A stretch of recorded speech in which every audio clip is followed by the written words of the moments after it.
tudo bem, tá tudo certo. Vamos lá. Então, assim, gente, acho que primeiro é importante refletir sobre o que é inovação. O que é inovação para cada um de vocês que está aqui? E refletindo sobre o que é inovação, né, eu acho que a gente, enfim, eu gostaria muito de estar vendo vocês, né, infelizmente eu acabo não vendo vocês, não sei se tem câmera para auditório.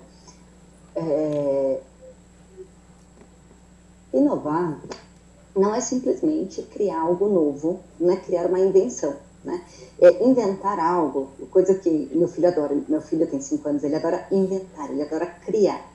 Só que não necessariamente vai ter um propósito, um uso, ele não está necessariamente resolvendo um problema, tá? E essa é a grande diferença da invenção, da criação, que tem até um lado artístico da coisa, né? E é válido, mas a diferença disso para a inovação. A inovação, ela não necessariamente é algo que veio do nada, né? Que é a primeira vez na história da humanidade que isso está acontecendo. Não. A inovação, o importante é que ela cumpre com endereçar a um problema existente. É uma abordagem diferente da convencional para a gente resolver um problema. E isso pode acontecer quando eu me inspiro em algo que acontece na natureza, em outra indústria, em outros momentos, em outro país, e trago, tá? Então, aquela frase, a famosa frase de que nada se cria, tudo se copia, isso está muito associado com a inovação, tá? Então, quando você pega algo e consegue resolver um problema, mesmo que esse algo não seja a primeira vez que isso acontece na história da humanidade, ao aplicar de maneira não convencional, você está inovando, tá? E aí isso tem muito a ver com por que inovar. A gente precisa inovar para resolver um problema, para endereçar uma questão, tá?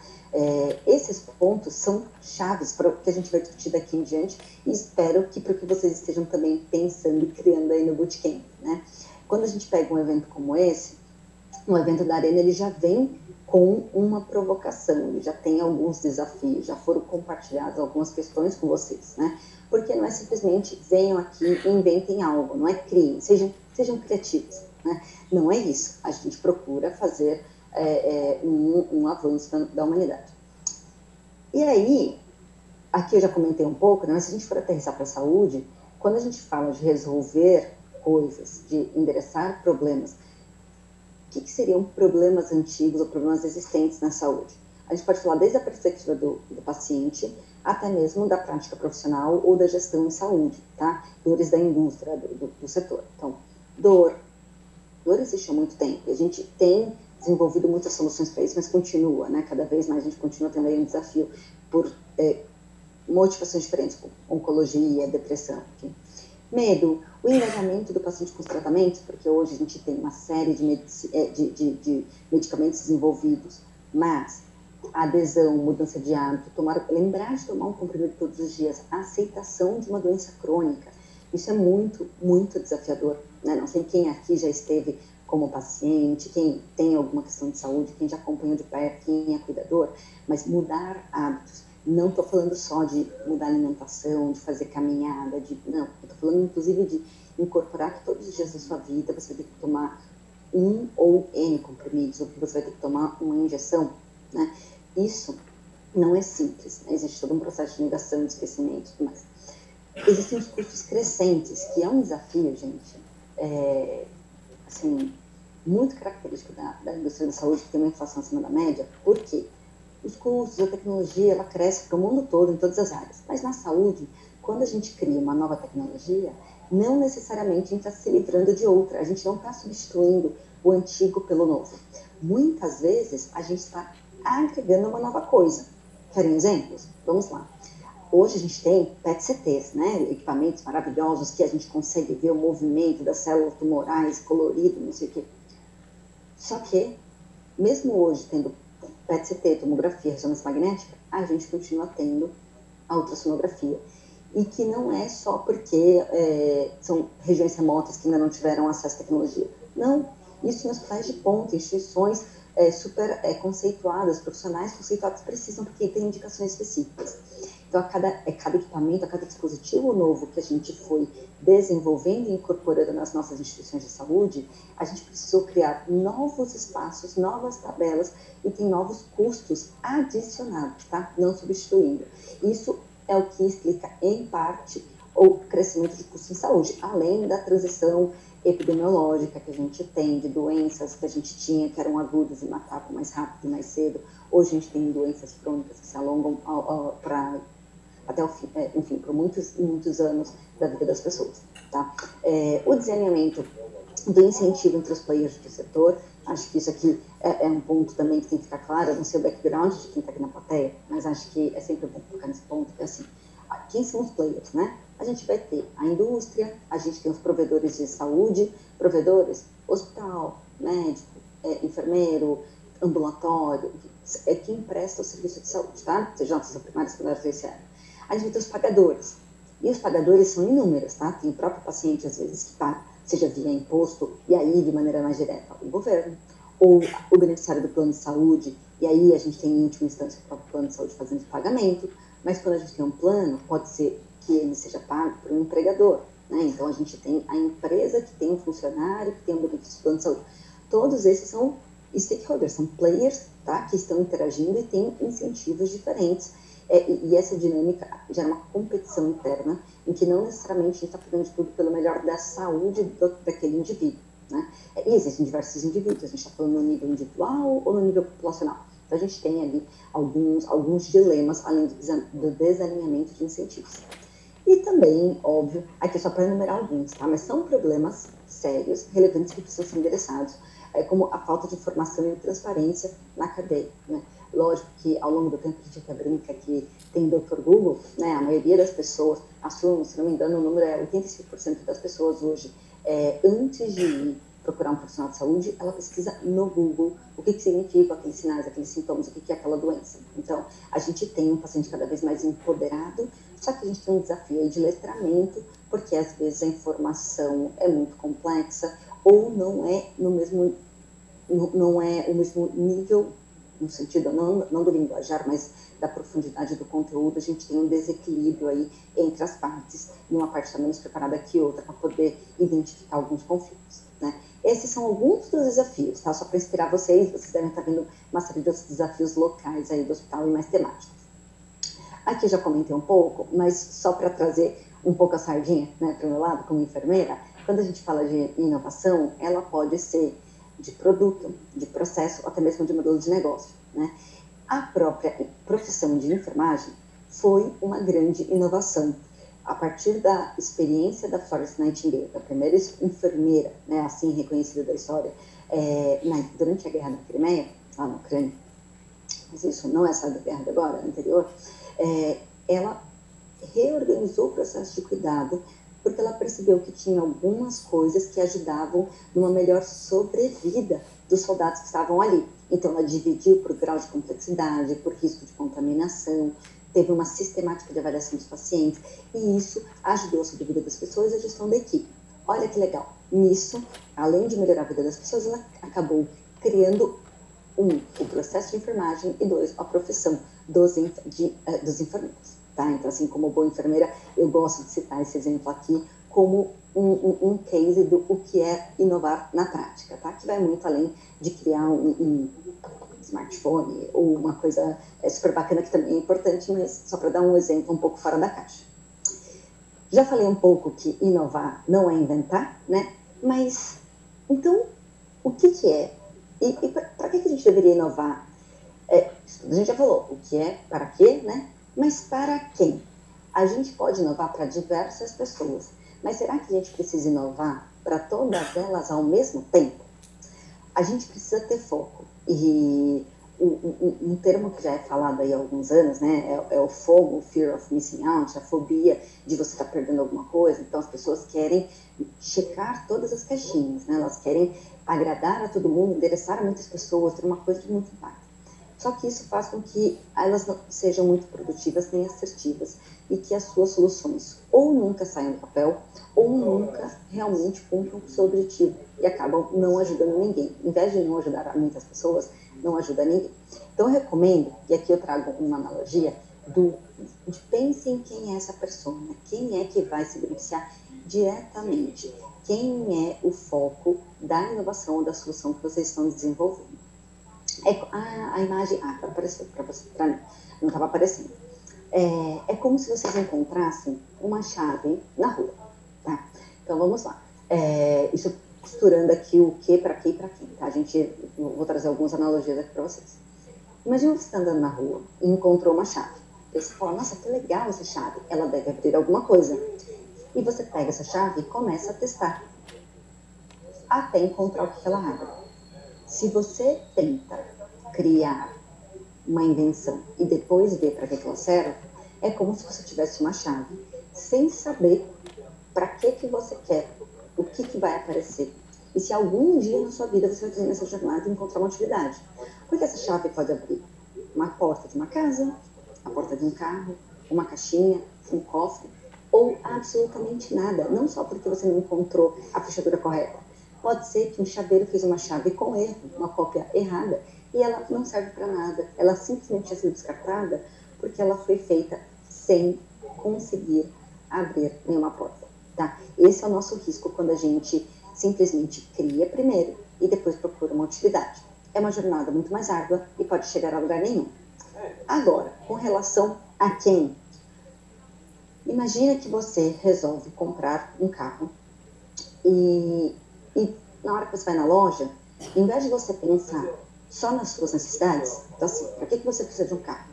Ah, preciso de um carro para me deslocar e fazer mercado. Ou preciso de um carro para poder ir para o trabalho, porque eu não tenho outro método de transporte, ou esse outro mais me convém. Ou eu preciso de um carro para poder deixar meus filhos na escola, ir para o trabalho, voltar de não sei o quê. Enfim, qual é a sua realidade? Porque o carro, ele serve, a função principal dele é ir de um lugar a outro. Se essa é a sua missão, se é essa dor que você está tentando resolver, você poderia ir de patinete, de carro, de bicicleta. Ah, não, mas eu não consigo de patinete porque são 30 quilômetros. Ah, então, na hora que você tem para quem, você vai ter os requisitos, tá? Isso é importante para que a solução realmente merece aqueles problemas, porque senão você poderia pegar qualquer solução. Mas aí, imagine que você já tem seus requisitos, mas na hora que você chega na loja, você vai comprar um carro e o vendedor fala assim, olha, eu tenho esse carro rosa que o seu vizinho falou que ele prefere, tá? Porque ele não quer ver na sua garagem um carro de outra cor que não seja rosa, o favorito dele. E você, preocupado em agradar o seu vizinho, porque você já viu os seus requisitos, e você quer otimizar e agradar todos os outros stakeholders. Você fala assim, então eu não posso não comprar um carro rosa porque é o favorito do meu vizinho. O que isso tem a ver? Você vai ter um esforço, você vai submeter aquilo, e pode ter outra pessoa que não gosta de rosa, você vai entrar no dilema. Então, assim, quem é a pessoa ou a persona de quem você está fazendo levantamento de necessidades? Por mais que você veja quem são os influenciadores, os pagadores, o usuário, isso é importante, tá? Não estou indo contra nada disso, mas assim, tenha clareza das prioridades e não confunda para não tentar agradar tudo e acabar agradando ninguém, tá bom? Ou fazer uma solução muito mais complexa que não cumpre com o seu principal propósito, tá? Ou que demora muito tempo para ser lançada e você pode perder o time. Então, tomem cuidado com isso. São aqui algumas dicas de quem já passou por diversos processos, sejam próprios empreendendo ou até mesmo acompanhando muitos clientes, tá? E como que a gente cria, então, mudanças que sejam, de fato, abrangentes e importantes, lembrando que nós estamos na área da saúde. Então, como que a gente faz essas mudanças, essas inovações, de forma segura e rápida, né? Porque coisa boa a gente quer que chegue logo para as pessoas. A gente não quer esperar tantos anos com gente passando por aquela aflição se a gente já encontrou uma solução, se a gente está comprometido a resolver aquele problema. É importante a gente trabalhar com algumas metodologias. E aqui eu não vou advogar em relação a uma forma, tá? Mas eu acho que é importante que vocês adotem uma metodologia que atendam e tenham, comece com um objetivo claro. Que o método pode ser design thinking, pode ser diversas, ágil, enfim, tem várias escolas. A Google, e aí eu vou trazer um pouco para a empresa que eu estou hoje, é uma grande escola que trabalha com design sprint, que trabalha com metodologias ágeis, tem uma série de publicações, e aqui ao longo da minha fala eu também vou trazer um pouco de como que isso acontece na prática, como que eu tenho visto aqui dentro a gente desenvolvendo produtos para a saúde, usando uma metodologia clara, com um olhar para o processo. Então, assim, tenham processos simples e que funcione. A ideia não é complicar, não é burocratizar, mas o processo ajuda muito, uma mão na roda, gente, porque senão a gente fica tentando redescobrir algumas coisas todas as vezes. Então, assim, ter processos, lembrar que tem um checklist de quem é que tem que estar envolvido, como que eu vou validar, ter algumas etapas, mesmo que ágeis, é importante, porque senão você faz uma coisa e fala assim, e agora, o que tem que fazer? E aí você vai parar para pensar, para ver, para analisar. Você pode fazer uma coisa primeiro e descobrir que tinha que ter feito outra antes. Então, na primeira vez, obviamente, a gente acaba cometendo muitos erros, o caminho é muito mais longo, não é linear, a gente dá volta. Mas já existe muita literatura. Existem várias outras pessoas que já empreenderam, que já inovaram, e vocês podem consultar quem é a pessoa de referência para vocês.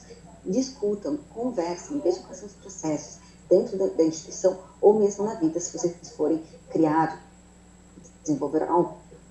Aprendam com os erros dos outros. Erro bom e erro novo. Vocês não precisam errar a mesma coisa que alguém já errou antes, tá?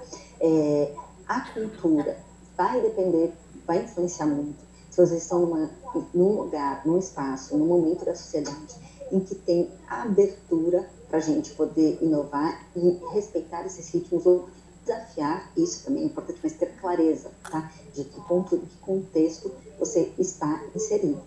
E o apoio institucional, da liderança ou de outras pessoas.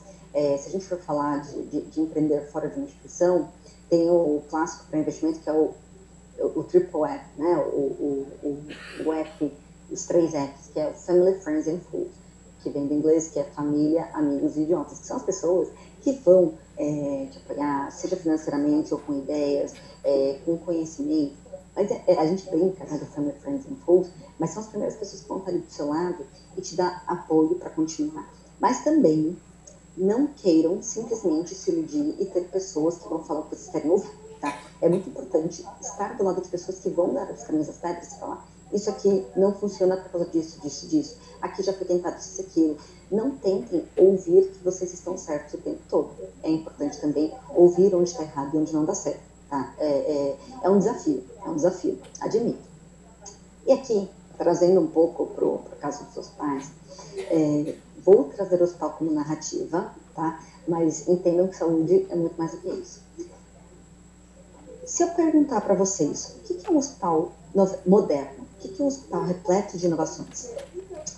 Pensem, imaginem, contem, né, na cabeça de vocês o que vocês imaginam como um hospital moderno. Muitas pessoas pensariam que é isso aqui que está na foto, né? A gente está falando de uma série de tecnologias, assim, até muito inspiradas no cinema e na produção videocultural, e que realmente tem sua utilidade também, tá? Mas, infelizmente, mesmo que tenha isso, um hospital moderno, na maioria das vezes, apresenta essa realidade aqui. Isso quando não trava e fica naquele botãozinho ali assim de carregando para um aparelho eletrônico, carregando uma base que você finalmente quer acessar, né? Muitas vezes, apesar da gente ter uma série de soluções tecnológicas de ponta, a mesma tecnologia que vem como promessa de solução, ela é um desafio para a gente endereçar os desafios do todo dia, né? Ela é uma ferramenta de trabalho, mas ela é o nosso grande motivo de estresse, né? Constante. E mesmo nas instituições de excelência, tá? A tecnologia, ela acaba não sendo exatamente como a gente imaginou. E a tecnologia, ela, infelizmente, hoje, não resolveu todos os problemas da humanidade. A gente tem muitos problemas antigos, eu dei exemplo aqui de alguns problemas lá no começo, problemas da saúde, porque eles são reais, tá, gente? Apesar da gente falar e ter literatura e aulas na faculdade falando sobre medicina baseada em evidência, saúde baseada em evidência, e tem a pirâmide de evidências, mais de 50% dos cuidados prestados em saúde não são baseados em evidências. A gente tem a tecnologia sendo, inclusive, um motivo de burnout na equipe de saúde. A gente tem um burnout inerente à nossa prática profissional, é um estresse, tem um desgaste físico e emocional, a gente lida com situações borderlines, lida com a morte iminente, mas, além disso, a própria tecnologia tem sido hoje um motivo, como fadiga de alarme, enfim, né? Só para explicar alguns aqui. E a gente ainda, apesar de estar passando por grandes transformações, a gente ainda tem um cuidado muito episódico e não integrado. A gente fala de interoperabilidade, de cuidado holístico, longitudinal do paciente, todas essas possibilidades. Se a gente for olhar para a nossa realidade de hoje, é muito, fiquei doente, vou no pronto-socorro, procuro um profissional de saúde, resolvo aquele problema. E a cada vez que eu pisar em um hospital, eu vou ter que contar a história toda de novo. Eu não tenho meus resultados de exames, eu nem lembro que laboratório eu fiz, eu vou ter que resgatar isso, eu vou ter que fazer de novo, né? A gente já falou um pouco lá atrás, né, sobre os aumentos dos custos de saúde, que além de não conseguir endereçar, pelo contrário, a gente tem piorado, agravado esse problema, né, dos custos, que vão além da inflação média de cada país. A gente tem uma dificuldade hoje em apoiar a tomada de decisão clínica, seja centrada em um profissional de saúde, seja interdisciplinar, ou até mesmo a decisão compartilhada com os pacientes. Quando a gente fala do paciente no centro do cuidado, infelizmente a gente hoje não consegue destravar isso e conversar com o paciente sobre todas as opções e permitir que a pessoa, que esse paciente, avalie conosco qual que é a melhor alternativa a partir do que é importante para si, né? Então, a tecnologia hoje não resolveu inteiramente, não tirou esse tipo de problema da mesa. Então, assim, eu trouxe aqui uma série de exemplos, né? A variação nos processos de cuidado, que assim como eu falei que hoje a gente acaba, infelizmente, na maioria dos casos, não praticando a medicina baseada em evidências, a gente tem uma série de processos, a gente tem os FOPs, tem os protocolos, mas a gente, na prática, acaba vendo uma variação injustificada da prestação de cuidados de saúde. A gente sabe como tratar determinadas doenças, mas quando você chega num hospital com um paciente ou até mesmo profissional de saúde, você vê que cada um faz do seu jeito. Não segue os protocolos, e a gente tem que ficar monitorando a taxa de adesão aos protocolos clássicos. A gente não está nem falando de protocolo novo, que o problema é de atualização profissional, né? Infelizmente, isso acarreta um número elevado de mortes causadas pela internação, né? O hospital acaba virando um local de injúria ao paciente, e ele sofre 10% dos pacientes ou mais, depende disso de cada país, né? Sofrem problemas devido à assistência que foi recebida no hospital. Então, sai pior do que entrou. E a gente tem, infelizmente, ainda um foco muito mais na doença do que na prevenção. Mas será que é possível reverter esse quadro? Hoje, trabalhando com tecnologia, eu acabo ouvindo muitos questionamentos repetitivos, tá? Então, assim, e aí são dores para vocês pensarem também, aqui são inspirações. Não só para agora, para esse bootcamp, tá? Mas para vários momentos da vida de vocês, quando vocês resolverem endereçar algum problema. Porque não são problemas novos, mas eles existem. Não é só em Barretos, não é só em São Paulo, não é só em Diadema, não é só em Quiririm, não é só nesses lugares. Como que eu posso agilizar os processos e reduzir o esgotamento dos profissionais de saúde ou dos cuidadores? Como que eu consigo melhorar a tomada de decisão, seja uma decisão de negócio ou uma decisão clínica? Como que eu posso melhorar a experiência do paciente, gente? Ser paciente é horrível, não só pela doença, mas assim, é um processo de atendimento de serviço que é desesperador, né? Como que eu faço para... Lembrando que hoje, 30% dos dados do mundo são oriundos da saúde, tá? Nós, na área da saúde, geramos 30% dos dados que são gerados no mundo. É o maior percentual. Mas como que a gente desbloqueia o valor desses dados? O que eu faço com isso? Eu estou só gerando dado, mas não gero informação? Como que eu posso gerenciar melhor populações, fazer saúde no agregado, melhorar a sociedade, né? E como que eu posso acelerar meus ensaios clínicos? A gente tem problemas aí que os estudos eles levam 1, 2, 10, 15, 20 anos. Lógico, existem alguns segmentos, né, cohortes, mas por que a gente demora tanto? Será que eu consigo lançar soluções para poder resolver os problemas de saúde mais rápido e salvar cada vez mais vidas, porque estou chegando antes? Hoje a gente tem soluções, tá? É possível transformar essas áreas. Cada um desses problemas existem, mas é um desafio compartilhado. A tecnologia em si existe, mas a gente tem desafios sobre cultura, processo, metodologia, o objetivo, engajamento das pessoas e trabalhar em equipe, tá? Só para citar alguns dos exemplos. Tem que ter um movimento, um start, para a gente conseguir alocar aquela tecnologia que já existe e pensar em como construir, como incorporar, como desenvolver a solução para aquele problema, desenvolver o last mile, né, a última ponta. E aí eu estou falando não só soluções que a gente tem aqui dentro de casa, mas estou falando como mundo, tá? Existem várias coisas, a gente só não teve tempo ainda, às vezes, de conseguir aplicá-las e resolver alguns problemas. Falando da parte de tecnologia e dados, essa transformação, ela vai depender, então, de alguns elementos, como eu já comecei a citar aqui, né? A gente precisa, falando especificamente de dados, além dessa questão de cultura, a gente precisa de uma infraestrutura, porque, apesar de ter um monte de dados, se a gente não tiver uma base sólida, bem organizada, a gente não consegue dar o próximo passo e explorar tudo isso. Isso serve para tecnologia e para outros temas, tá? Depois, a gente precisa ativar a interoperabilidade, fazer essas coisas se conectarem, tá?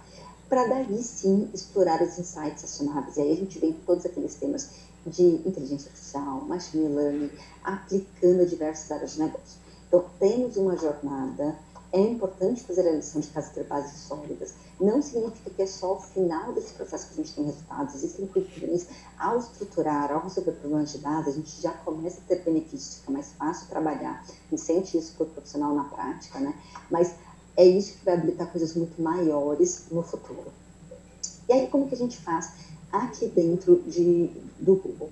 Hoje, a gente apoia os consumidores, sejam profissionais de saúde, pacientes, gestores, a partir de um olhar de jornada de saúde. Lembra lá atrás quando eu falei de processo, quando eu falei de métodos? Então, estou trazendo aqui alguns exemplos. A gente olha para processo.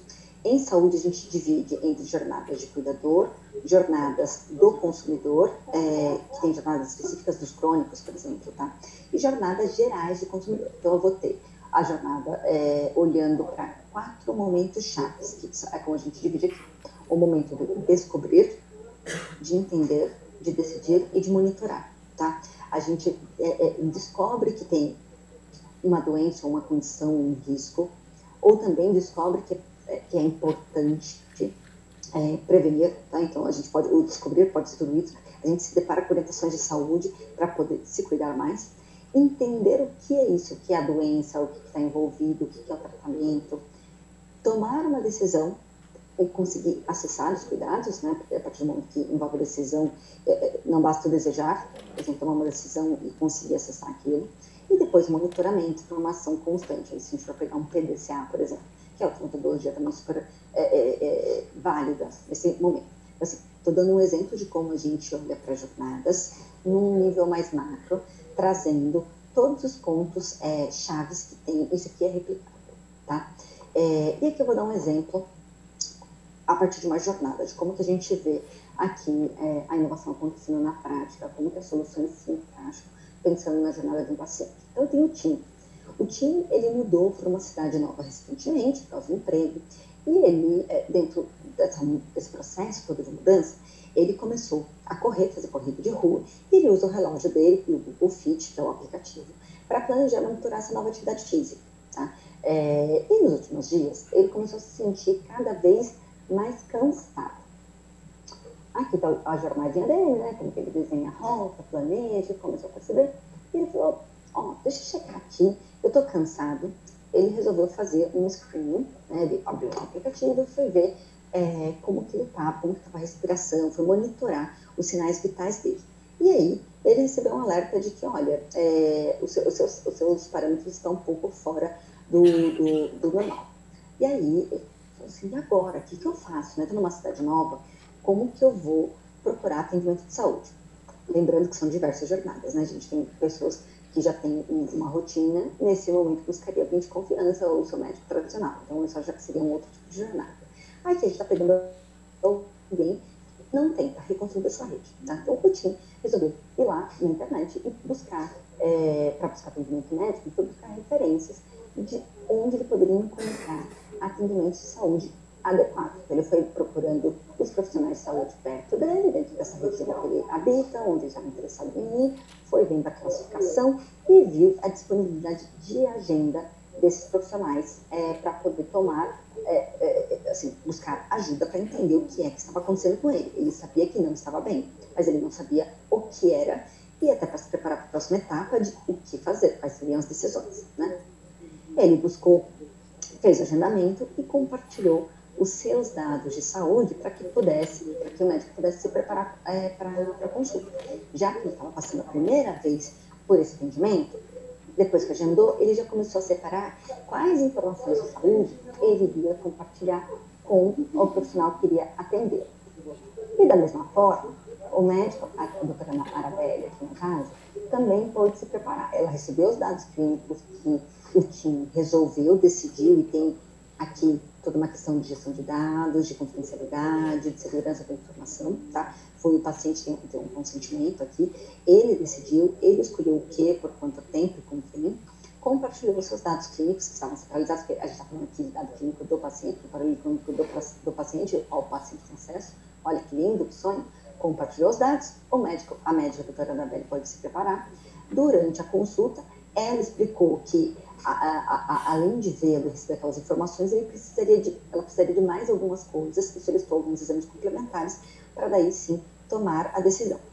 E quando os exames ficaram prontos, eles dois tiveram acesso aos resultados, puderam ver, e ela analisou toda essa história clínica do paciente, tá? A anamnese, a história, o resultado dos exames, e foi buscar também na literatura as novas evidências sobre pneumologia, para daí sim fechar um diagnóstico e discutir e construir a conduta com esse paciente. Feito isso, foi tomada a decisão, está tudo bem, eu tinha entrado no tratamento, e entra então agora a etapa de monitoramento e controle. No caso, da perspectiva da doutora Arabelle, eu estou mostrando aqui duas jornadas para vocês verem parte da jornada do paciente, parte da jornada do médico, a doutora Arabelle consegue monitorar, olha aqui embaixo, como que está toda a história do time, quando ele passou por atendimento, onde, olha aqui, a adesão, como estão os estados dele de respiração ao longo do tempo, tá? Outros indicadores de saúde. Mas ela também é responsável por uma enfermaria com outros pacientes e ela consegue avaliar a gestão da carteira dela de pacientes, tá? Sejam os pacientes que estão lá na clínica ou em casa, mas uma carteira de pacientes que no agregado ela consegue monitorar. Isso é super bacana. E como que fica, trazendo a visão de jornada de novo, agora com outros detalhes, tá? Como que fica, então, essa jornada para o gerenciamento se fosse uma condição crônica? Aqui eu mostrei uma condição aguda, né? Mas como que ficaria se fosse uma condição crônica? A gente tem a identificação de sintomas com uma série de soluções disponíveis a partir... Aí o paciente, o cliente, né, o usuário, ele vai navegando isso daqui, a gente vai entendendo os sintomas com uma série de soluções que é possível você ir utilizando e navegando ao longo dessa jornada, busca apoio, acesso ao cuidado e tem o monitoramento e gerenciamento de sintomas, né? Tudo isso tem uma infraestrutura que viabiliza, falando do ponto de vista tecnológico, mas também tem processos, plataformas disponíveis, tanto para o profissional de saúde, para o cuidador e para o próprio paciente. Mas vejam que essas coisas, elas se conversam, elas são como caixinhas, pecinhas de Lego que se conectam e você vai construindo a partir disso experiências únicas, é como se fosse uma customização em massa, né? Você tem uma série de recursos que habilitam o melhor cuidado da saúde, sempre centrado no usuário, mas com coisas escaláveis, tá? Ao longo desse processo, eu tenho alguns aprendizados aqui para compartilhar com vocês. A gente já está caminhando para o fim, então acho que é importante trazer alguns pontos-chave. A gente falou de muitas coisas, mas tem alguns pontos-chave. Aqui ficou em branco, mas assim, dos pontos-chave, é importante então a gente refletir. Por quê? Que problema real a gente quer resolver? E aí o problema, existe metodologia também para a gente identificar a causa raiz, identificar o problema real. Eu não bati tanto nisso, mas é importante que tenha um objetivo claro, que faça essa validação. Se o problema existe, porque às vezes ele é um sintoma de algo muito maior e profundo, tá? Então, façam uma identificação do problema, não precisa demorar muito, existem várias técnicas simples para isso, mas ouçam atentamente, observem, tá? Façam esse trabalho, questionem, meçam. usar indicadores é muito importante. Esses dias, uma amiga me fez um questionamento para comparar duas soluções, enfim, porque ela estava fazendo um concurso público, e ela, olha, na verdade, para mim é difícil saber o que é melhor. Você me deu duas opções, ela queria que eu dissesse, e ela me pediu que eu dissesse qual era melhor. Eu falei, depende. Melhor em que sentido? Qual é a métrica? O que você quer avaliar aqui? Né? Então, assim, é melhor na perspectiva de número de pessoas atingidas? Ok. É melhor na perspectiva de custo? É melhor na perspectiva de longevidade? Então, identifiquem o problema e sempre tem uma forma de medir o antes e o depois, tá? Esses são learnings que eu faço questão de deixar claro, porque lá na frente, como que você vai dizer que a solução melhorou? Como que ela resolveu o problema?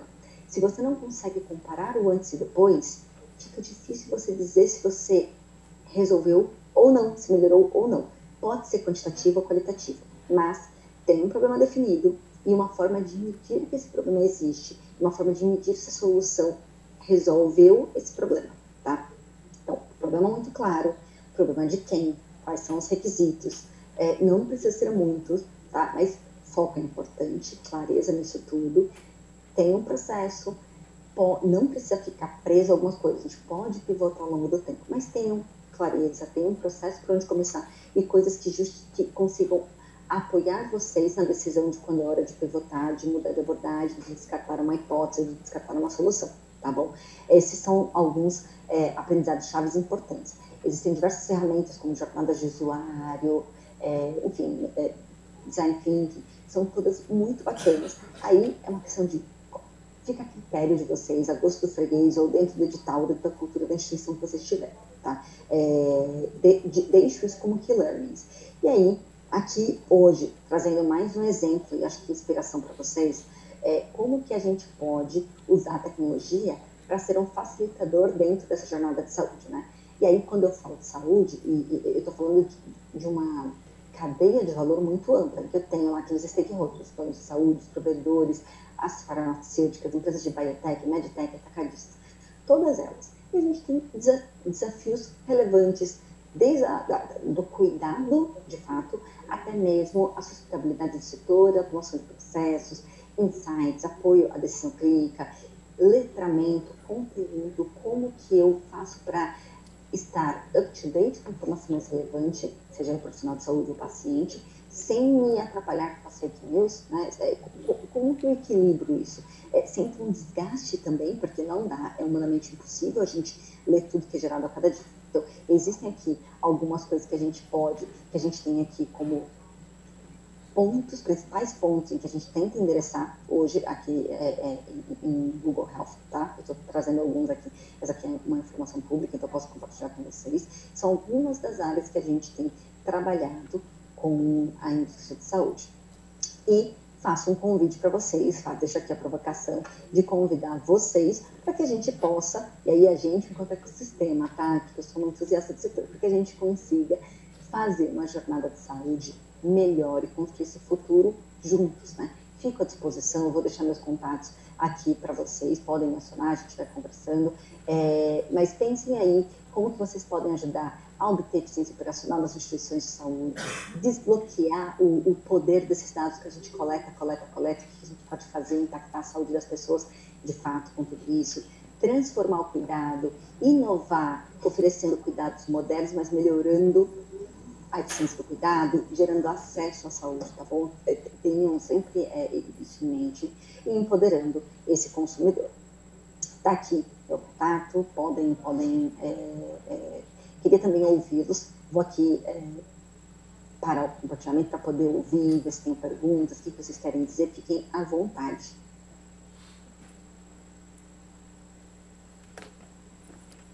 Excelente, Pri, obrigado, dei uma corridinha aqui. Gente, temos aí tempinho para uma ou duas perguntas, fiquem à vontade aí, abrir o microfone, quem quiser. Voltar o contato aí, Pri, por favor.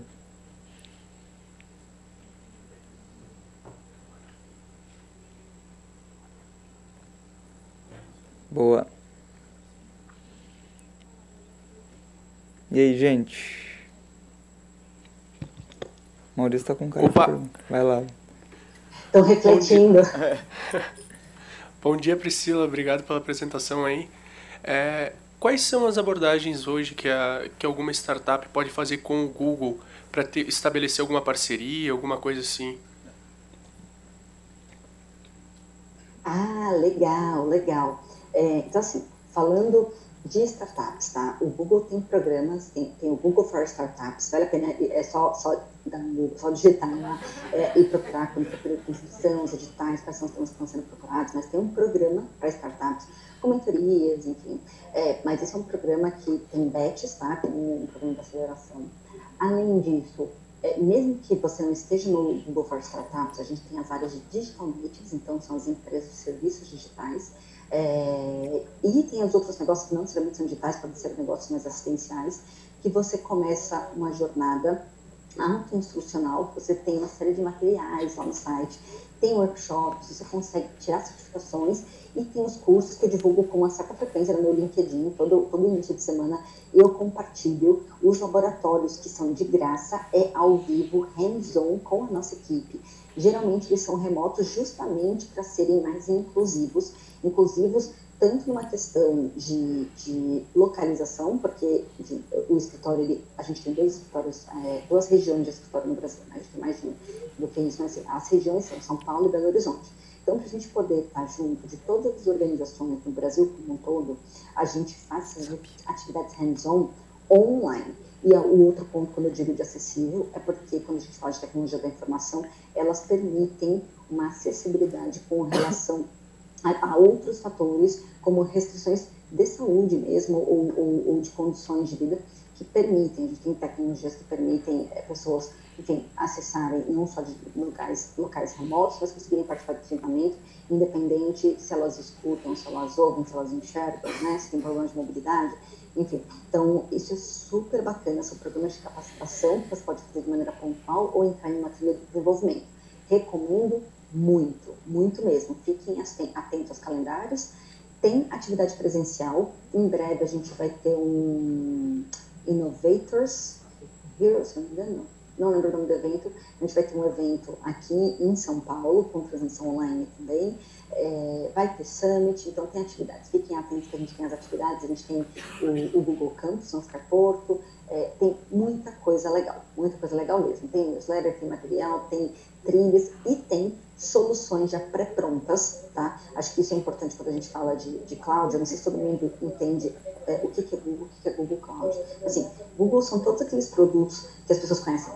YouTube, Gmail, pesquisador, né? A gente tem tudo isso enquanto Google, mas Google Cloud é a nossa área de dados e computação em nuvem, que é onde você consegue usar a inteligência artificial as a service, machine learning as a service. Então são bootstraps e ela tem um leque muito grande. Se você sabe programar e é alguém de TI hard user, tá? Ou não. Então, dependendo da solução que você quiser, a gente vai ter uma pecinha ali para te ajudar a super customizar, porque você sabe programar e é um high user, ou soluções que são plug and play, que são no code para você conseguir tirar o seu projeto do papel, e não só como protótipo, isso ajuda para prototipar e você já ter um MVP na mão e tudo mais também, mas também produtos finais que vocês criam com isso. A gente tem uma série de soluções, sejam mais gerais ou de saúde, que estão ali à disposição para você usar e começar o seu negócio. Show, Pri. Valeu, Maurício. Olá, Priscila, tudo bem? Tá me ouvindo bem? Sim, oi, Maurício. É um prazer falar com você. Saber que 90% dos celulares do mundo tem uma plataforma Google que pode ajudar muita gente na saúde. Eu conheço um caso, depois eu conto, que a pessoa falou assim, o Google me salvou. É muito engraçado essa história. Mas assim, eu queria te perguntar, daqui para frente, com essa, como é que chama o teu GPT, o Bart, né? Então, dá uma adiantada para a gente, o que a gente pode esperar dele na área de saúde, para poder detectar algum mal-estar meu, algum sintoma, ou como o caso que você falou. Será que a pessoa vai fazer uma corridinha ali, que nem eu faço de manhã, aí o meu celular fala assim, Maurício, diminui o ritmo aí um pouco, você deve estar com alguma coisa, vamos dar uma olhada. Vai ter isso, quer dizer, essa inteligência vai estar voltada também para me ajudar em alguma detecção de saúde que eu possa vir a ter? já que se fala tanto em inteligência artificial, do chat GPT, do Bart querendo concorrer, eu estou puxando sardinha para o seu lado, que eu torço muito para o Google, tá? Legal. Eu acho que a gente tem aí, quando a gente fala de Generative AI, ou de AI como um todo, né? É importante.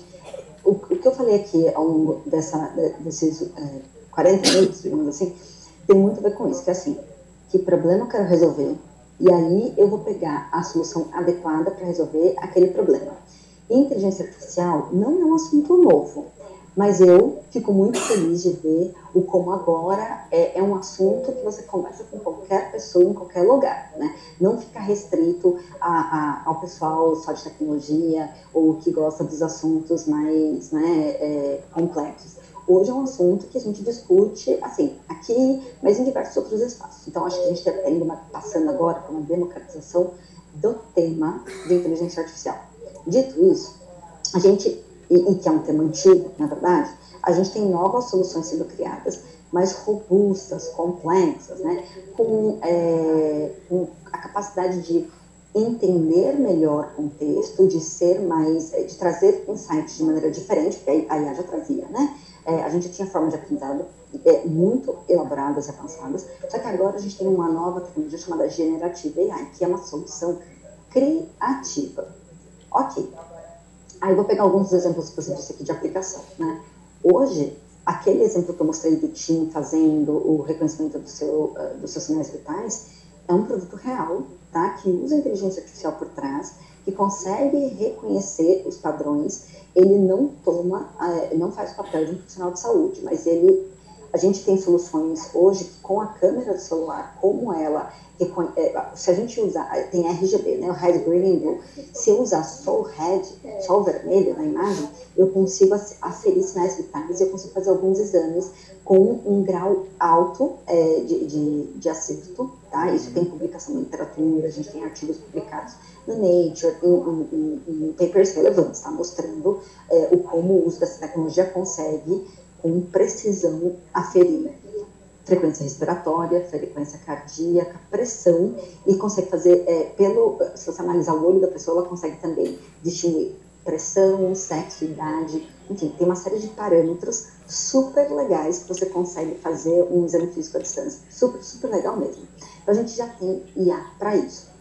Quando a gente vai para a Generative AI, existem diversos riscos, é uma tecnologia que está avançando bastante, né? E o Google tem uma abordagem sempre muito consciente, preocupada com os riscos e olhando, falando de Google Cloud, né? Lembra que eu falei que tem Google, com aqueles produtos YouTube, mas tem o B2C, que é voltado para o consumidor final, e tem o B2B, que o Google Cloud trabalha muito com empresas, tá? com negócios, e a versão B2B. Bard, assim como o ChatGPT, são soluções B2C, então são soluções mais gerais. Para B2B, o que a gente tem são soluções específicas, e aí a gente tem uma solução criada chamada MedPalm 2, que usa Generative AI, tá? Só que dentro da indústria de saúde, considerando, além de um treinamento diferente, porque ele foi treinado com informações de saúde, ele tem regras diferentes, a gente coloca ele para ser criativo de uma outra forma, não só. Porque assim, a IA generativa, ela vai, se você quer uma resposta, ela vai te dar. Esse é o problema. Ela é criativa e a missão dela é te dar uma resposta. Você não sai sem uma resposta. Se ela é verdadeira ou não, é outra história.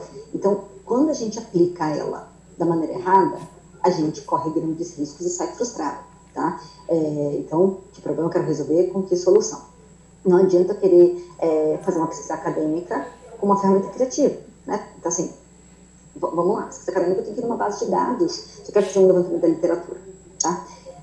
O MedPalm 2, que usa o modelo de Palm, então usa Generative AI, ele está treinado para a saúde, ele é uma solução que vai ter, além desse treinamento, regras pensando na segurança diferentes. Então, ele tem menos autonomia e a gente coloca ele para dizer qual foi a fonte daquela informação. Então, ele sempre tem que amarrar e trazer. Ele não vai só citar, ele vai trazer, ele tem que trazer mesmo. Então, assim, é super bacana. Só que, por mais legal que seja, eu adoro a solução, né?